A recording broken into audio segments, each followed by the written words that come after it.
예, 우리 고1 학생 여러분들, 이번 시간은 이제 태양계 역학 세 번째 시간이죠. 우리가 전번 시간에 케플러 법칙 내용하고 문제, 근데 문제 중에 여러분 교재고 111쪽에 있는 단원 종합 문제고 6번이 바로 케플러 법칙 문제잖아요. 그 6번 문제를 해결하는 방법만 얘기했었죠. 이번 시간에는 그 6번 문제 답을 확인한 다음에 당연히 케플러 법칙이 상당히 중요해요. 그 케플러 법칙에서 여러분들이 꼭 외워둬야 될 것들 우리가 전번 강의 이미 다 강조했었던 건데 그걸 다시 한번 간단히 정리한 다음에 이제 우주간의 변화. 우주간이란 건 지동설하고 크게 천동설 내용이 되게 돼요. 우주간 변화 내용하고 문제 연습을 해보도록 할게요. 먼저 교재 111쪽에 그 6번 문제 한번 다시 볼게요. 111쪽에 6번 문제 보면 이 그림에서 B의 공전주기, A 공전주기가 정확하게 얼마인지 알 수가 없죠. 이 행성이 이만큼 가는데 걸린 시간하고 이 행성이 여기까지 가는데 걸린 시간이 같다고는 했지만은 이게 얼마라고 나오지 않았잖아요. 그럼 A하고 B 행성의 공전주기가 정확하게 몇 년인지는 알 수 없지만은 공전주기가 아까 몇 배인지는 알 수가 있죠. 몇 배인지는 알 수 있죠. 근데 더 쉽게 얘기하면 전번 시간에 얘기한 것처럼 이 행성이 A 행성이 여기까지 가는데 1년이 걸렸어요. 1년이 걸렸다 하면 이 면적이 전체 면적의 3분의 1이니까 이건 면적 속도 일제의 법칙에서 A 행성의 공전주기는 3년이 되는 거잖아요. 그럼 B 행성이 이만큼 가는데 역시 1년이 걸렸다고 했을 때 같은 시간이라고 했으니까 문제에서. 근데 이때 면적이 전체 면적이 24분의 1이다. 그러면 B 행성의 공전주기는 24년이 되는 거죠. 그럼 여기서 여느 개 빼면 B 행성 공전주기는 A 행성 공전주기의 8배라는 거잖아요. 8배잖아요. 그러면 케플러 제3법칙 P제곱은 A 세제곱이라고 했죠. 근데 공전주기가 B가 A의 8배예요. 그럼 8배면은 B 공전궤도 긴 반지름, 요 A죠. 그 B 공전궤도 긴 반지름은 A 공전궤도 반지름의 몇 배냐? 요 B는 계산할 수 있잖아요. 그럼 8의 제곱이 A 세제곱이 돼야 되니까 A는 얼마가 돼야 돼요? 4가 되잖아요. 그러면 B 행성 공전궤도 긴 반지름은 A 행성 공전궤도 긴 반지름의 4배라는 건 알 수가 있죠. 4배. 얼마란 거는 이제 여기 거리가 나와 있지 않으니까. 근데 4배다까지는 알 수가 있어요. 그럼 이제 문제에서는 A와 B의 공전궤도 장반경 B 했어요. 그럼 A하고 B 했는데 B 공전궤도 긴 반지름은 A 공전궤도 긴 반지름 4배가 돼요. 4배니까 1대 4가 되는 거죠. 공전궤도 장반경, 공전궤도 긴 반지름 똑같은 말이에요. 그래서 6번 문제는 케플러 제2법칙, 면적 속도 일정의 법칙하고 제3법칙, 조화의 법칙을 이용해서 하는 이제 계산 문제가 되게 돼요. 케플러 법칙에서 이제 난이도가 좀 높은 그런 문제에 해당됐어요. 그래서 우리가 케플러 법칙을 정리했는데 우리가 이 케플러 법칙에서 꼭 외워둬야 될 것들 한번 다시 한번 보도록 할게요. 근데 항상 이 케플러 법칙 하면 세 가지잖아요. 먼저 제1법칙, 타원궤도 법칙에서는 행성들의 공전궤도는 타원이다. 근데 태양은 이 타원인 공전궤도 중심에 있는 것이 아니라 초점에 있다. 이거 첫 번째 기억해 둔다겠죠. 그래서 우리 특히 지구는 지구가 요 근일점에 있는 날이 우리나라 같은 북반구는 동지, 지구가 요 원일점에 있는 날이 우리나라 같은 북반구는 하지라고 했어요. 그다음 세 번째가 요 태양에서 행성까지 평균 거리. 태양에서 행성까지 평균 거리는 바로 그 행성 공전궤도 긴 반지름. 그러니까 우리 지구의 경우는 이게 1AU가 되는 거죠. 그래서 특히 요 1AU라고 하는 거는 태양에서 지구까지 평균 거리, 지구 공전궤도 긴 반지름 이렇게 기억을 해둬야 된다고 했어요. 다음 이제 케플러 제2법칙은 면적 속도 일정의 법칙. 그래서 면적 속도가 일정하다는 거는 여기서 면적 속도가 일정하다는 거는 공전 속도는 일정하지 않다죠. 그러니까 면적 속도는 어디서든지 같죠. 근데 공전 속도는 근일점에서 가장 빠르고 원일점에서 가장 느리다. 요건 외우고 있어야 돼요. 그러니까 우리 지구의 경우는 우리나라 같은 북반구에서 봤을 때 지구는 우리나라 같은 북반구에서는 근일점, 그러니까 동짓날 공전 속도 가장 빠르고 원일점, 하짓날 공전 속도 가장 느리다고 했어요. 그다음 이 면적 속도 일정의 법칙을 이용하면 그 행성의 공전주기 구할 수 있다고 그랬죠. 우리 문제에서도 조금 아까도 연습을 해봤잖아요. 케플러 제3법칙, 조화의 법칙은 P제곱은 A 세제곱이다. 근데 이게 P제곱은 A 세제곱이다 하려면은 P의 단위는 연, A 단위, 이 A 거리 단위는 반드시 AU가 돼야 된다고 했어요. 요걸 이제 우리가 말로 표현하면 태양에서 멀리 있는 행성일수록 공전주기 길다.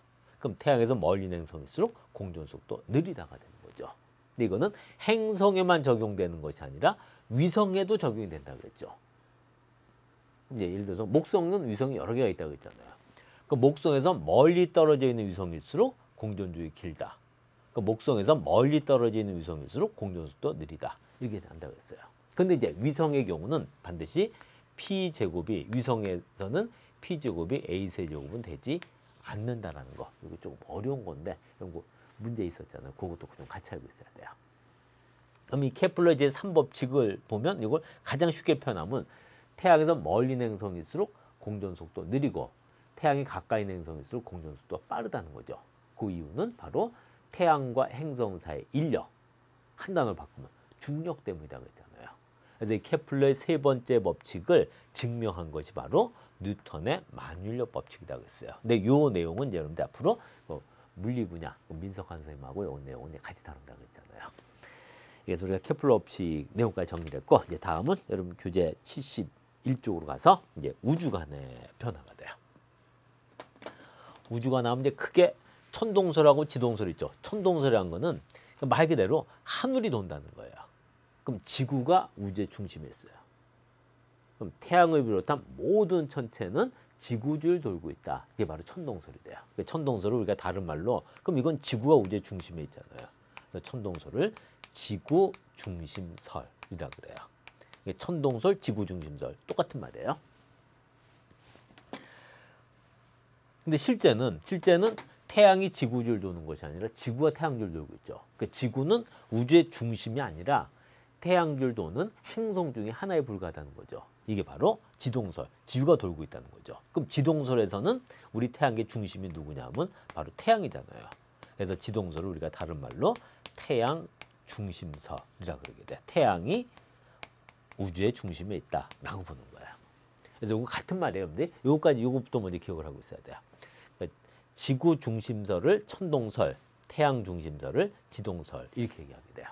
근데 여러분들 이런 게 그림이 나왔을 때 어떤 게 지구 중심설이고 어떤 게 태양 중심설이냐 이거 보는 거는 그러니까 태양이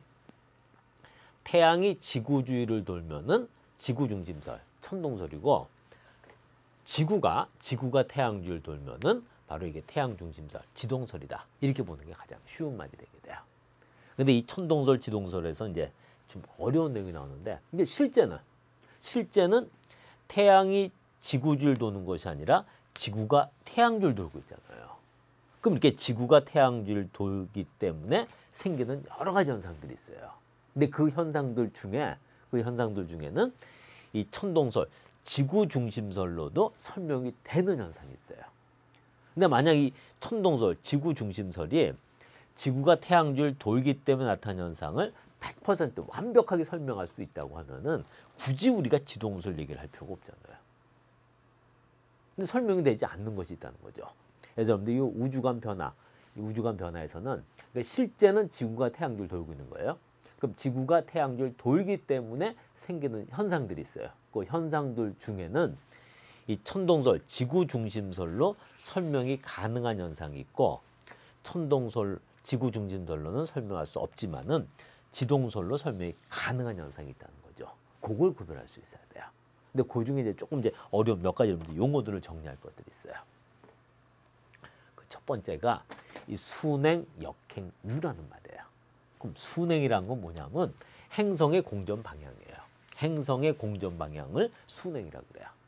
근데 모든 행성이 공전 방향이 다 똑같아요. 행성들은 전부 다 태양 주위를 서에서 동으로 돌고 있어요. 그럼 이 행성의 공전 방향, 서에서 동을 순행이라고 그러게 돼요. 근데 우리 지구에서 보면 이 행성들이 실제 공전 방향과 반대 방향. 그럼 실제 공전 방향하고 반대 방향이니까 동에서 서로 가는 것이 아니라 가는 것처럼 보일 때가 있어요. 그거를 역행이라고 그러게 돼요. 그럼 역행은 행성의 공전 방향과 반대 방향인데 이건 실제 있는 것이 아니라 우리 지구에서만 이렇게 보인단 말이에요. 그래서 우리가 역행을 다른 말로 겉보기 운동이라고 그래요. 그럼 이 겉보기 운동이란 말은 그러니까 역행이란 건 실제 있는 것이 아니라 우리 지구에서만 이렇게 보인다 이 뜻이에요. 근데 우리 지구에서 보면 그럼 행성이 순행할 때도 있고 역행할 때도 있다는 거죠. 근데 순행을 하다가 역행으로 또는 역행을 하다가 순행으로 방향이 바뀔 때가 있을 거 아니에요. 그때 보면 잠시 그 자리에 머무르는 것처럼 보일 때가 있어요. 그 현상을 유라고 그러게 돼요. 그럼 이 유라고 하는 거는 우리 지구에서 볼 때 행성이 순행해서 역행으로 또는 역행에서 순행으로 방향이 바뀔 때가 되게 돼요. 그래서 먼저 여러분들이 이 순행하고 역행, 이 방향은 정확히 기억을 해둬야 돼요. 그래서 순행함은 행성의 공전 방향 서에서 동, 역행함은 행성의 실제 공전 방향과 반대 방향, 바로 동에서 서가 되게 돼요. 그 원래 이 역행 현상이 나타나는 이유는 우리 지구도 태양주를 돌잖아요. 모든 행성들이 태양주를 돌죠. 근데 만약 모든 행성이 태양주를 도는데 똑같은 속도로 돈다고 하면은 역행이라는 게 생기질 않아요. 근데 도는 속도가 다르잖아요. 우리가 얘기했던 케플러 법칙에 의하면 태양이 가까이 있는 행성일수록 태양주를 빨리 돈다고 했죠. 그럼 태양이 가까운 행성일수록 공전 속도가 빠르다. 이 말은 행성마다 공전 속도, 도는 속도가 다르단 말이에요. 그렇기 때문에 역행 현상이 생기는 거예요. 근데 이건 여러분들이 일상에서 경험을 해본 거예요. 그러니까 행성에서 원래 역행 현상이 나타난 이유는 지구하고 행성의 공전 속도가 다르기 때문에 그래요. 근데 행성들은 역행을 아무 데서 하는 것처럼 보이질 않아요. 우리 지구에서 보면 이 행성들, 우리 지구가 태양주를 돌면서 다른 행성들을 본단 말이에요. 근데 그 행성들도 태양주를 돌잖아요. 돌다 보면 우리 지구하고 그 행성하고 좀 가까워질 때가 있고 멀어질 때가 있어요. 근데 그 행성이 그럼 지구에 제일 가까이 있을 때만 역행 현상이 나타난 것처럼 보여요. 근데 이제 행성 중에서도 우리 지구보다 지구 안쪽에서 태양주를 돌고 있는 행성들을 내행성이라고 그래요. 그러니까 행성에서 보면 수성하고 금성이 내행성이에요. 그럼 우리 지구 바깥쪽에서 태양주를 돌고 있는 행성을 외행성이라고 그래요. 그럼 화성부터 목성, 토성, 천왕성, 해왕성까지가 다 외행성이에요. 근데 내행성이건 외행성이건 행성들은 다 지구하고 제일 가까이 있을 때만 역행 현상이 나타나는 것처럼 보인다는 거죠. 근데 이제 수성, 금성 같은 내행성이 지구하고 제일 가까이 있는 곳을 그 위치를 내합이라고 그래요. 그럼 화성 같은 외행성이 지구하고 제일 가까이 있는 곳을 이제 충이라고 그러게 돼요. 그래서 내행성은 내합 부근에서 외행성은 충 부근에서만 역행을 한다는 거예요. 그래서 여러분들이 요건 여러분들 우리가 앞으로 요 좀 자세한 내용들은 우리가 이미 앞에 그 개념 강좌에서 자세히 설명을 했었어요. 근데 우리가 요 뉴탐스런에서는 이제 그 개념 설명도 하면서 실제 여러분들이 학교 시험에 이걸 적용하는 조금 더 실전적인 강좌라고 그랬잖아요. 그래서 먼저 여러분들이 이제 학교 시험에 필요한 내용들 꼭 외워둬야 될 것부터 먼저 정리를 한 거예요. 그래서 먼저 순행하면 공전 방향 서에서 동, 역행하면 공전 방향과 반대 방향, 그럼 동에서 서가 되죠. 그럼 유는 순행에서 역행, 역행에서 순행으로 방향이 바뀔 때, 요건 기억을 하고 있어야 돼요. 근데 역행이란 건 실제 있는 것이 아니라 우리 지구에서만 그렇게 보인다고 했죠. 그래서 역행을 겉보기 운동이라고 한다고 했어요. 그럼 행성에서 원래 역행 현상이 나타난 이유는 지구와 행성의 공전 속도 차이. 그럼 역행 현상이 나타나는 위치는 수성, 금성 같은 내행성은 내합 부근, 화성 같은 외행성들은 충 부근. 근데 내합 부근, 충 부근 이걸 조금 더 쉬운 말로 바꾸면 지구하고 제일 가까이 있는 곳에서 이 뜻이 되게 돼요. 근데 여러분들이 역행 현상은 굳이 뭐 행성까지 가지 않고도 여러분들 일상에서 이걸 경험을 해본 적이 있어요. 여러분들 고속도로 같이 이렇게 차선이 많은데 차 타고 가본 적 한 번이라도 있을 거 아니에요. 고속도로가 있어요. 이렇게 고속도로 이제 차선이 여러 개가 있어요. 차선이 이렇게 많아 차선이. 근데 내가 타고 있는 차가 지금 여기 가는 거예요. 여기 내가 지금 타고 있어요. 가고 있어요. 근데 옆에도 좀 차가 가고 있어요. 근데 저는 이제 똑같은 속도로 가고 있단 말이에요. 내가 타고 있는 차고. 그럼 이제 내가 이 차에서 이 옆에 있는 차를 보면 이 차가 항상 내 옆에 있죠. 이 차는 가지 않고 내 옆에 있는 것처럼 보이잖아요. 그러다가 내가 타고 있는 차가 갑자기 속도가 빨라졌어요. 더 빨리 간 거야. 빨리 가는 건데 실제 내가 볼 때는 내가 앞으로 나가는 것이 아니라 이때 옆에 차를 보면 옆에 차가 어떻게 가는 것처럼 보여요. 이게 뒤로 가는 것처럼 보인단 말이에요. 그럼 이 차가 실제로 뒤로 가냐? 그건 아니죠. 이렇게 보인단 말이에요. 그럼 이때 내가 타고 있는 차를 지구라고 생각하고 그럼 옆에 있는 차를 지구가 아닌 다른 행성이라고 보면 돼요. 그럼 이 차가 이제 가는 방향이 바로 행성의 공전 방향이 돼요. 그럼 우리 지구에서 보면 이 행성이 실제 공전 방향과 반대 방향으로 가는 것처럼 보일 때가 생긴다는 거죠. 그럼 이걸 뭐라고 하냐면 역행이라고 한다는 거예요. 근데 만약 내가 타고 있는 차하고 이 옆에 차하고 똑같은 속도로 간다고 하면 이 현상이 나타나지 않을 거 아니에요. 속도가 달라지니까 그런 거죠. 그럼 역행 현상이 나타나는 이유는 지구하고 행성하고 공전 속도가 다르기 때문이라는 거죠. 그런데 이때 이 차선이 많아요. 그럼 여기도 차가 한 대 있어요. 그럼 이 차도인데 그럼 이 차도 처음에는 내가 타고 있는 차하고 똑같은 속도로 간 거예요. 이게 세 개의 차가 다 같은 속도로 갔어요. 그러다가 내 차만 내가 타고 있는 차만 빨리 간 거예요. 그때 이 멀리 있는 이 차를 보면은 내가 여기서 이 보면 그럼 이 차도 뒤로 가는 것처럼 보일 것 같아요. 이 멀리 있는 거, 이 차를 보면 이건 뒤로 가는 것처럼 보이질 않아요. 그냥 이거는 그냥 앞으로 가는 것처럼 보여요. 나하고 가까이 있는 이 차에서만 보인단 말이에요. 그럼 역행이란 거는 나하고 멀리 떨어진 데서 생기지 않는 거죠. 그러니까 행성이 지구하고 가까이 있을 때 이 부분에서만 역행 현상이 생긴다는 거예요. 그러니까 이게 이제 행성에서도 그러니까 지구가 그럼 이거는 지구가 태양주를 공전하기 때문에 생긴 현상이잖아요. 근데 이 역행 현상은 이제 천동설에서도 설명이 가능해요.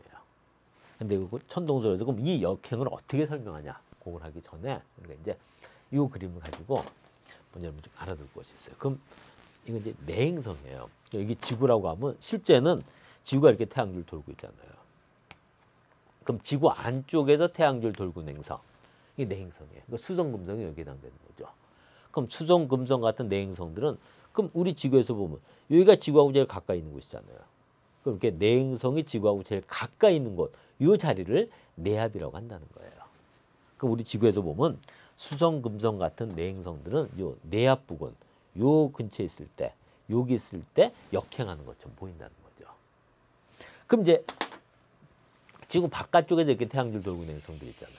외행성. 외행성들은 그러면 요 자리에 있을 때가 지구하고 제일 가까이 있죠. 그럼 요 자리를 충이라고 한다는 거예요. 그럼 이렇게 지구 바깥쪽에서 태양주를 돌고 있는 외행성들은 요 근처, 요 충 부근에 있을 때 요 근처에서만 역행을 하게 된다는 거예요.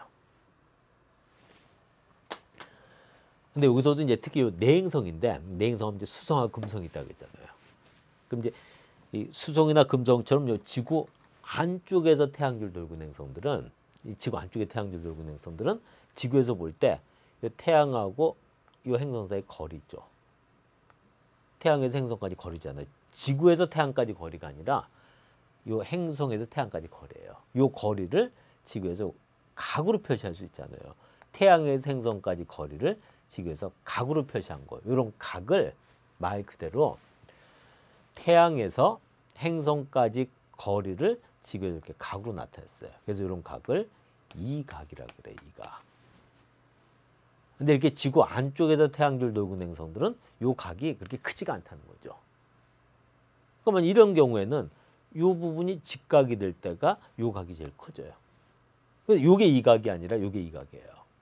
그럼 금성의 경우, 이게 만약 금성이라고 하면은 금성의 경우는 요 각이 제일 클 때가 48도 정도 돼요.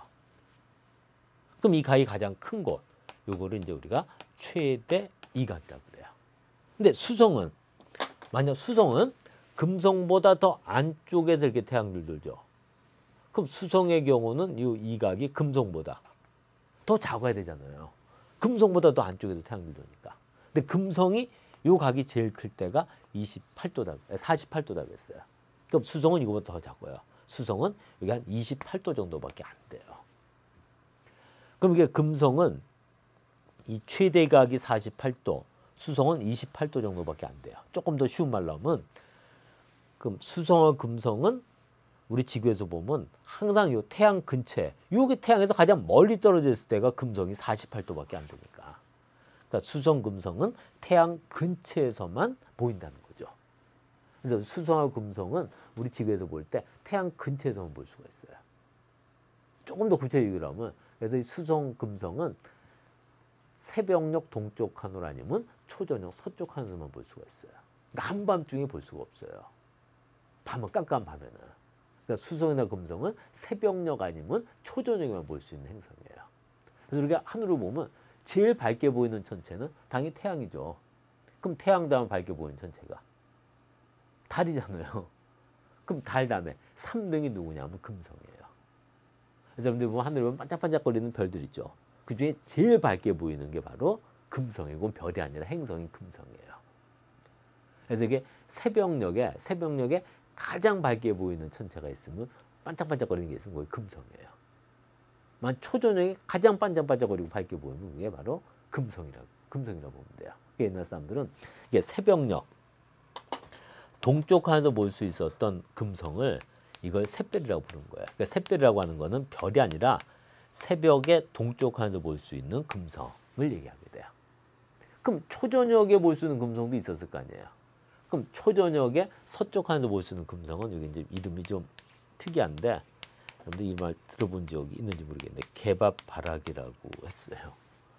그러니까 개가 밥그릇을 바라볼 때 볼 수 있는 행성이다 해서 개밥바라기라고 그래요.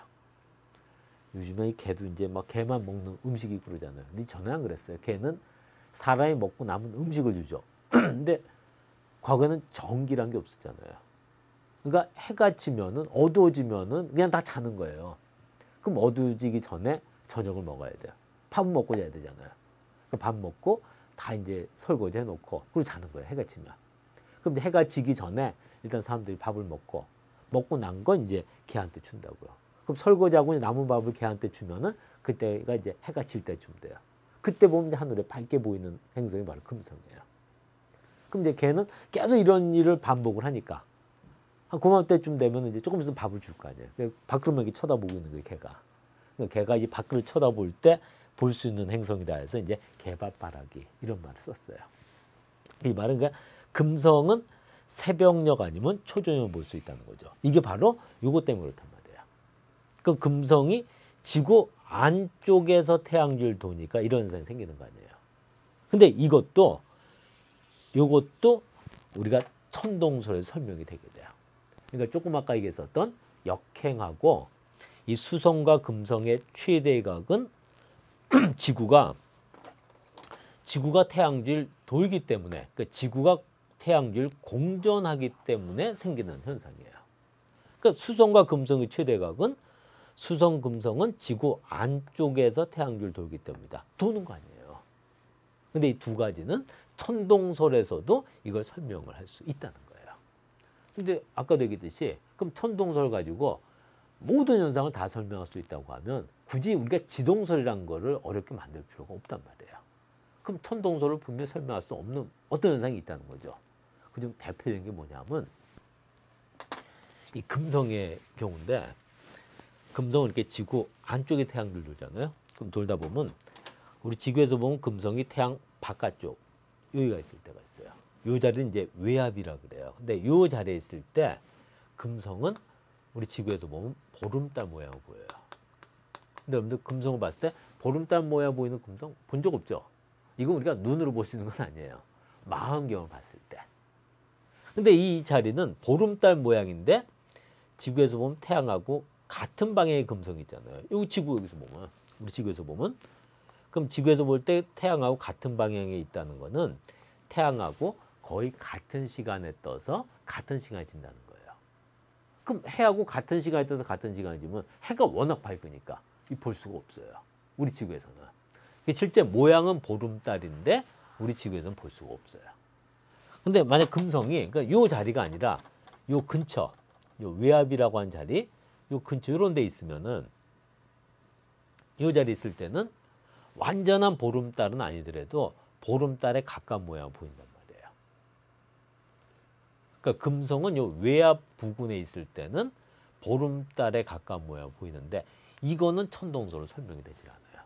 그래서 금성이 보름달에 가까운 모양 보이는 현상은 천동설로 설명할 수가 없어요. 조금 더 정확하게 표현하면 금성도 달처럼 모양 변화가 있어요. 그 금성도 달처럼 초승달 모양, 상현달 모양, 보름달 모양, 하현달 모양, 금음달 모양이 있다는 거죠. 근데 초승달이나 금음달 모양 보이는 현상은 천동설로도 설명이 돼요. 근데 상현달, 보름달, 하현달 이런 모양은 천동설로 설명이 되지 않는다는 거예요. 그래서 이 금성이 보름달에 가까운 모양 보이는 현상은 천동설로 설명할 수 없다. 이걸 먼저 하나 좀 같이 알고 있어야 돼요. 이 내용이 바로 이게 내가 생각한 내용이 아니에요. 갈레이가 생각했던 내용이에요. 갈레이가 천동설이 틀렸고 지동설이 옳다면 하고 생각한 것이 뭐냐면, 만약 천동설이 틀렸고 지동설이 옳다면, 그러니까 지구가 우주의 중심이 아니라 태양이 우주의 중심이라고 하면 금성이 보름달에 가까운 모양 보일 때가 있을 것이라는 생각을 한 거예요. 그리고 금성을 갈레이가 관측을 한 거죠. 근데 이 금성의 모양은 눈으로 볼 수 있는 건 아니라고 했잖아요. 갈레이가 망원경을 만들었어요. 그 자신이 만든 망원경을 가지고 관측을 했어요. 그래서 금성이 보름달에 가까운 모양을 보이는 것을 찾아낸 거예요. 그래서 이걸 보고 천동설이 틀렸고 지동설이 맞다. 그러니까 지구가 우주의 중심이 아니라 태양이 우주의 중심이다. 이렇게 얘기를 하게 된 거예요. 그거 두고 세 가지를 같이 알고 있어야 돼요. 그럼 이 내용을 이제 우리가 정리를 하겠는데, 근데 조금 아까 역행은 천동설에서 설명이 된다고 했죠. 그럼 어떻게 설명하냐면, 역행을 천동설에서는 이 주전원이라는 걸 가지고 설명해요. 이거 아주 중요한 말이에요. 그러니까 실제 역행 현상은 지구와 행성의 공전 속도 차이 때문에 생긴 현상이라고 했어요. 근데 천동설에서는 역행을 이 주전원으로 설명을 한다는 거예요. 그다음 또 이 천동설에서는 수성과 금성의 최대각도 설명할 수 있다고 했죠. 그럼 수성과 금성의 최대각은, 수성, 금성은 지구 안쪽에서 지구주위를 도는 것이 아니라 태양주위를 돌기 때문에 생긴 현상이잖아요. 천동설에서는 수성, 금성도 지구주위를 돌잖아요. 근데 만약 수성, 금성이 지구주위를 돈다고 하면 최대각이란 게 수성, 금성에서만 생길 이유가 없단 말이에요. 그러니까 수성, 금성의 최대각은 수성, 금성이 지구 안쪽에서 태양주위를 돌기 때문에 생긴 현상인데, 천동설에서는 이것도 설명이 돼요. 어떻게 설명하냐면, 수성과 금성의 주전원, 이 주전원 중심은 항상 태양과 지구를 잇는 선상에 있다. 이걸 설명한다는 거예요. 그래서 이 보면 이 역행 현상하고 수성과 금성의 최대각은, 이건 지구가 태양 주위를 공전하기 때문에 생긴 현상이에요. 생긴 현상인데 천동설로서도 설명이 된다는 거죠. 근데 역행은 주전원으로, 그리고 수성과 금성의 최대각은 수성, 금성, 주전원 중심이 태양과 지구를 잇는 선상이 있다로 설명한다는 거예요. 먼저 여러분들 요거는 정확하게 좀 외워놔야 돼요. 요거는 여러분들 학교 시험에서 주관식 단답형 또는 주관식 서술형 문제로도 충분히 나올 수 있는 거예요. 그럼 어떻게 설명하냐? 방법을 알아야 될 거 아니야. 그 설명하는 방법을 보면 이 천동설 그림이죠.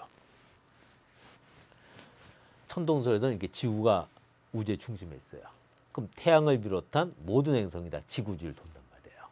지구주위를 이렇게 돌고 있어요.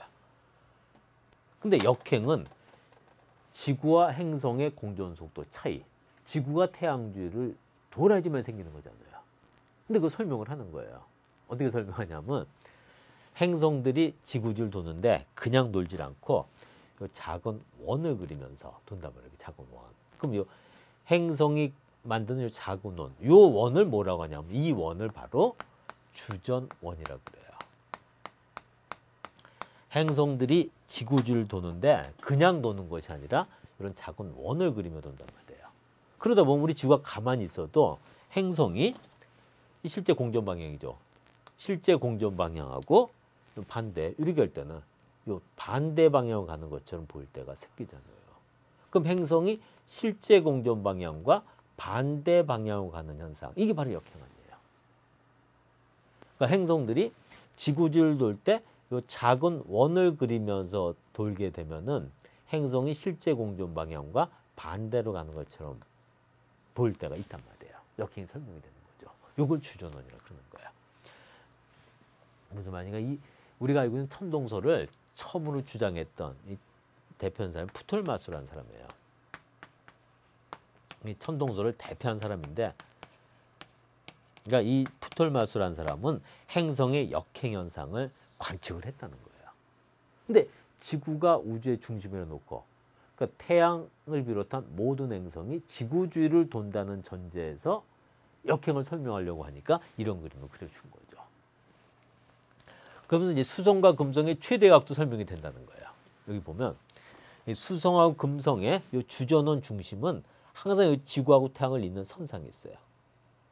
그럼 태양이 이게 무슨 말이냐면 태양이 여기 있어요. 그럼 태양이 여기 있으면은 그럼 지구하고 태양을 이은 선이 있잖아요. 이 선상에 금성의 주전원 중심도 있고 수성의 주전원 중심도 여기 이렇게 있다는 거예요. 그러니까 지구가 또 여기까지 왔어요. 여기. 지구가 여기 있어요. 아니 태양이 여기 있어요. 그럼 태양이 여기 있다면 그럼 역시 지구하고 태양을 이은 선 있죠. 이 선상에 수성하고 금성의 주전원 중심은 항상 있어야 돼요. 이렇게 있다는 거예요. 이렇게 있는 거예요. 그럼 우리 지구에서 볼 때 수성하고 금성은 항상 태양 근처에 있잖아요.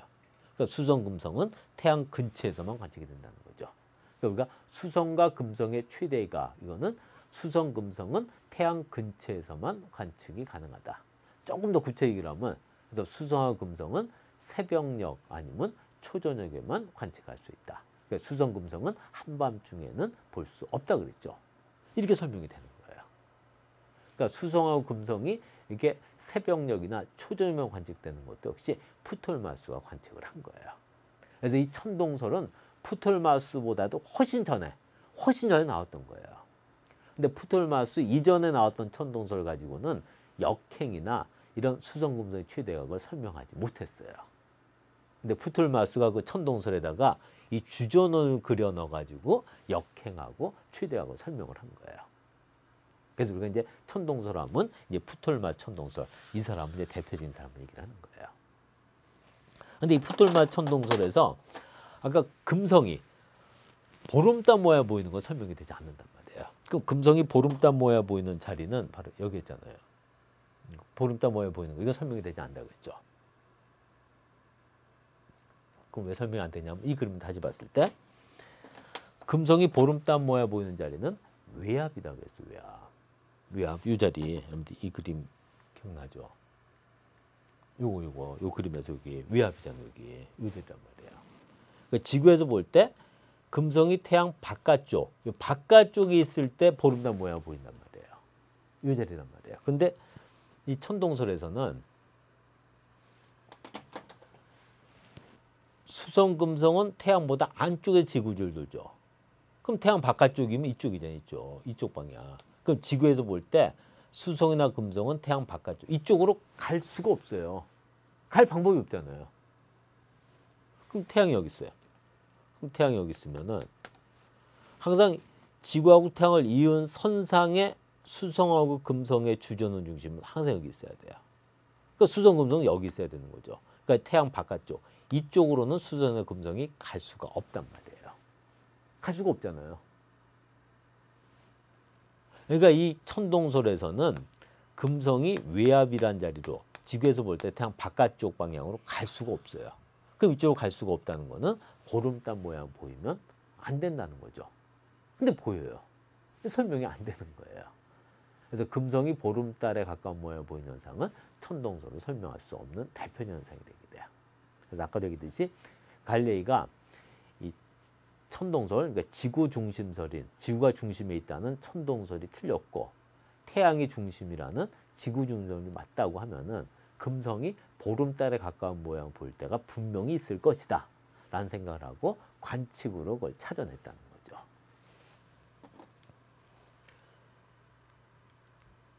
이 그림에서 보면 이제 이거란 말이에요. 근데 지동설에선 이건 그렸듯이 태양이 지구 중심 있잖아요.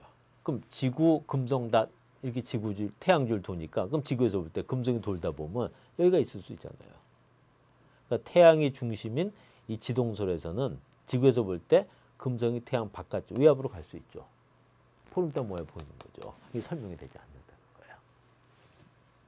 근데 여기 보면 이 천동설 주장한 대표적인 사람이 프톨마스라고 했죠. 지동설 주장한 사람이 코페르니쿠스잖아요. 근데 이 프톨마스 천동설, 코페르니쿠스 지동설 전부 다 행성은 목성까지밖에 없어요. 그러니까 목성 이후 토성까지밖에 없어요. 그러니까 천왕성, 해왕성은 우리가 눈으로 볼 수 있는 행성이 아니에요. 그거 망원경이 있어야지만이 볼 수가 있어요.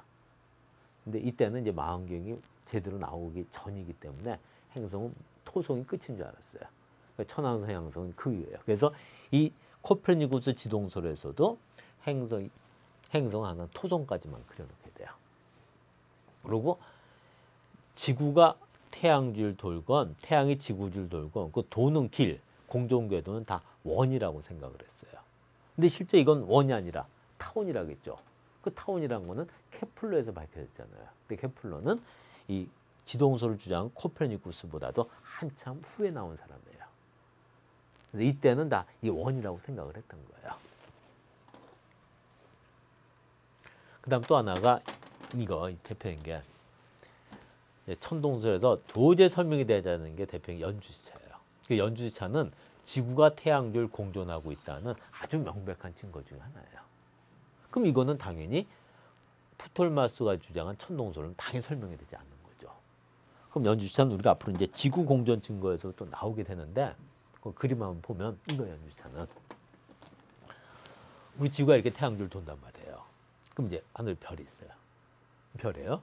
그럼 우리 지구 공전궤도 양 끝에서 이 별을 본 거예요. 그럼 우리 지구하고 이 별이 만드는 각이 나오죠. 근데 이 각 전부가 아니라 요거의 2분의 1, 요 그림에 P라고 써놓은 거. 요걸 연주시차라고 하는 거고. 그래서 여러분들이 요 그림에서 P가 연주시차다. 이건 여러분들이 기본적으로 앞으로도 외워둬야 돼요. 그럼 별에서 이 연주시차가 측정이 된다는 거는 지구가 태양줄 돈다는 거잖아요. 지구가 태양줄 돌지 않으면은 이 연주시차란 거는 도저히 측정할 수가 없잖아요. 이게 나올 수가 없잖아요. 그 연주시차는 지구가 태양줄 공존하고 있다는 아주 명백한 증거가 되게 돼요. 이건 당연히 프톨마스 천동도 설명할 수가 없는 거죠.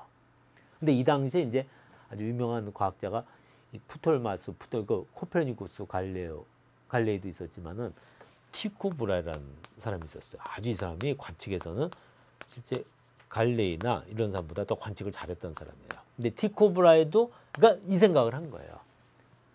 티코 브라이는 만약 지구가 태양주를 실제 공존하고 있다고 하면 여기서 보듯이 별에서 연주시차가 측정이 돼야 될 것이다. 이 생각을 티코 브라이가 했어요. 그럼 이걸 측정을 해보면 이건 아주 확실하잖아요. 그 티코 브라이가 이제 이 연주시차를 측정하기 시작한 거예요. 근데 연주시차를 측정하려면 어떤 별이든지 간에 지구 공전궤도 양 끝에서 봐야 되죠. 그 같은 별을 지구에서 6개월 간격으로 관측을 해야 돼요. 상당히 오랜 시간이 걸리는 거예요. 근데 관측을 했는데 이 티코 브라이는 연주시차 측정에 실패를 해요. 실패하는 이유는 이 지구에서 별까지 거리가 아주 멀잖아요. 아주 멀단 말이에요. 근데 지구에서 멀리 있을수록 멀리 있는 별일수록 요 각은 점점 작아지죠. 지구에서 멀리 있으면 요 각이 작아지잖아요. 그 지구에서 별까지 거리는 아주 워낙 멀기 때문에 요 각이 아주 작아요. 얼마나 작냐면 하늘에 그 반짝반짝거리는 별들 있죠. 그 별 중에 지구에 제일 가까운 별. 그 별 중에 지구에 제일 가까이 있는 별도 요 각이 1초보다 작아요. 요 각이. 1초란 게 뭐냐면 여러분들 각도계 1도 알죠? 요거를 60등분한 게 1분이에요. 그럼 1분을 요걸 60등분하면 60으로 또 나눈 게 1초예요. 그러니까 1초란 거는 3600분의 1도예요. 그 하늘에 있는 그 많은 별 중에 지구에 제일 가까이 있는 별도 요 각이 3600분의 1도보다 작다는 거예요. 근데 현재 우리가 눈으로 측정할 수 있는 망원경 없이 눈으로 측정할 수 있는 제일 작은 연주시차를 1초라고 보고 있어요. 그게 무슨 말이냐면 하늘에 있는 별 중에 우리가 그냥 눈으로 연주시차를 측정할 수 있는 별은 한 개도 없다는 거예요. 근데 이때는 망원경이 나오기 전이에요. 그러니까 티코 브라이라는 사람이 연주시차를 측정하지 못한 거는 지극히 당연한 거죠. 그런데 이 사람은 그때 티코 브라이는 그때 어떤 생각을 했냐면 그럼 이거는 지구에서 별까지 거리가 워낙 멀기 때문에 연주시차가 워낙 작기 때문에 측정이 안 된다. 이렇게 생각을 한 것이 아니라 그거는 지구가 태양을 도는 게 아니라 태양이 지구를 돌고 지구는 그냥 가만히 있으니까 연주차가 측정이 되지 않는 거다. 이렇게 생각을 한 거예요. 만약 티코 브라헤가 그때 생각을 조금 바꿨다고 하면 역사상 인물 자체도 달라졌겠죠. 그래서 이거는 이제 연주차는 그 후에 한참 후에 이제 다른 사람, 베셀이라는 사람이 이제 측정을 하게 돼요. 그래서 연주차는 지구와 태양계를 공존하고 있다는 사실에 대한 가장 명백한 증거가 돼요. 그다음 이제 또 하나가 이 목성의 위성인데, 이 목성 위성은 그러니까 갈레이가 실제 이 지동설을 주장한 사람이 코페르니쿠스죠. 근데 이 코페르니쿠스의 지동설을 구체화시킨 사람은 갈레이예요. 근데 갈레이가 천동설이 틀렸고 지동설이 맞다는 생각을 하게 된 결정적인 사건이 바로 이거예요. 목성 위성을 관측한 거예요. 그러니까 갈레이가 참 재주가 많았던 사람이에요. 망원경을 만든 거야. 그 망원경을 가지고 이제 여러 천체를 관측을 했어요. 관측을 하다가 이 사람이 목성의 위성을 찾아낸 거예요. 그럼 목성의 위성이라는 건 목성주위를 돈다는 거죠. 그 목성 위성을 찾았다는 게 무슨 뜻이냐면, 우리가 이 천동설은 말 그대로 하늘이 도는 거죠. 이걸 천동설을 다른 말로 지구 중심설이라고 그랬잖아요. 지구가 우주의 중심이란 말이에요. 그래서 이 천동설, 지구 중심설에서는 지구가 우주의 중심, 그러니까 모든 천체는 지구 주위를 돌아야 돼요. 그 지구 아닌 다른 천체 주위를 도는 거는 없다. 이게 천동설이에요. 그럼 이 목성 주위를 도는 이런 거는 있을 수가 없는 거예요. 천동설 입장에서는. 근데 목성 주위를 도는 위성을 발견을 했어요. 발견했다는 거는 이거에 문제가 있다는 거 아니에요. 그래서 갈레이가 이 지구가 우주의 중심에 있다는 이 말이 틀렸다라는 생각을 하게 된 결정적인 계기가 된 것이 바로 목성 위성을 발견하는 거예요. 그러면서 갈레이가 어떤 생각을 했냐면, 아까도 얘기했듯이 만약 지구가 우주의 중심에 있는 것이 아니라 태양이 우주의 중심이라고 하면, 얘기했듯이 금성이 보름달 모양을 보일 때가 분명히 있을 것이다. 완전한 보름달일 때는 볼 수 없다고 했죠. 근데 보름달에 가까운 모양을 보일 때는 있을까? 있다는 생각을 했어요. 그리고 또 망원경 관측을 한 거예요. 그래서 이걸 찾아냈다는 거죠. 그래서 세 가지는 프톨마 천동설로는 설명할 수 없는 현상이 돼요. 그래서 이제 여러분 교재에는 없는데, 이 그림이 갈레이가 직접 작성한 그림이에요. 그 목성의 위성을 찾은 거예요. 그럼 여기 이제 목성이고, 여기에 목성의 위성들이에요. 그 목성 주변을 관측해 보니까 목성 주변에는 조그만 천체들이 왔다 갔다 한다는 위치가 이렇게 관측한 날짜에 따라서. 그럼 이거는 분명히 이게 목성 주위를 돌아야지만이 생기는 거 아니에요. 목성 주위를 돌아야지만이 이렇게 개수가 달라지고 이렇게 보이잖아요. 이걸 계속 관측을 한 거예요. 이걸 보고 이 천체들은 목성 주위를 돌고 있다. 그 목성 주위를 돈다는 거는 천동설에서 말이 안 되죠. 지구 아닌 다른 천체 주위를 도는 게 는 없다는 게 천동설 입장이니까. 그리고 이제 여기서 금성이 갈레이가 이제 그 후에 금성을 관측을 한 거예요. 이거를. 이게 실제 갈레이가 관측한 금성의 모양을 이렇게 그림을 그려놓은 거예요. 그래서 만약 천동설이 틀렸고 지동설이 옳다고 하면 금성이 보름달에 가까운 모양을 볼 때가 있을 것이다 하고 이걸 꾸준히 관측해서 찾아냈다는 거죠. 바로 이 그림이 이런 내용이 되게 돼요. 그래서 이제 천동설, 지동설 내용 이렇게 나오는데, 그 이후에도 이제 실제로 천동설이 그럼 실제로 오르냐, 지동설이 오르냐는 거는 이후에도 상당히 오랫동안 지속이 됐어요. 그럼 이렇게 지동설이 옳다는 명백한 증거가 제시되는데도 불구하고 그때만 그래도 대다수 학자들이, 일반 사람들이 아니에요. 대다수 학자들은 그래도 천동설이 옳다라고 생각하는 사람들이 훨씬 더 많았어요.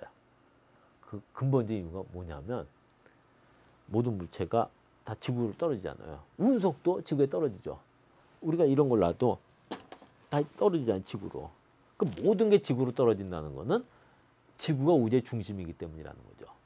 그 지구가 우주의 중심이 아니다라는 이런 명백한 증거가 드러났는데도 불구하고 일반 사람들이 아니라 대다수 학자들 사이에서도 그래도 천동설이 옳다, 지구가 우주의 중심이 있다고 믿는 학자들이 더 많았다는 거예요. 그 이유는 모든 게 지구로 떨어지니까. 실제 이게 지구로 떨어진 거는 이게 지구가 우주의 중심이기 때문이 아니죠. 바로 뭐 때문이에요? 중력 때문이잖아요. 그러니까 그거는 지구가 우주의 중심이기 때문이 아니라 중력 때문이다. 이걸 밝힌 사람이 바로 뉴턴이에요. 그래서 뉴턴의 만유인력 법칙이 나오면서 그때 비로소 천동설이 옳으냐 지동설이 옳으냐 하는 게 끝난 거예요. 결정이 됐다는 거죠. 그 전까지는. 그래서 뉴턴의 만유인력 법칙이 우리 과학사에서는 그만큼 중요한 의미를 갖는 거예요.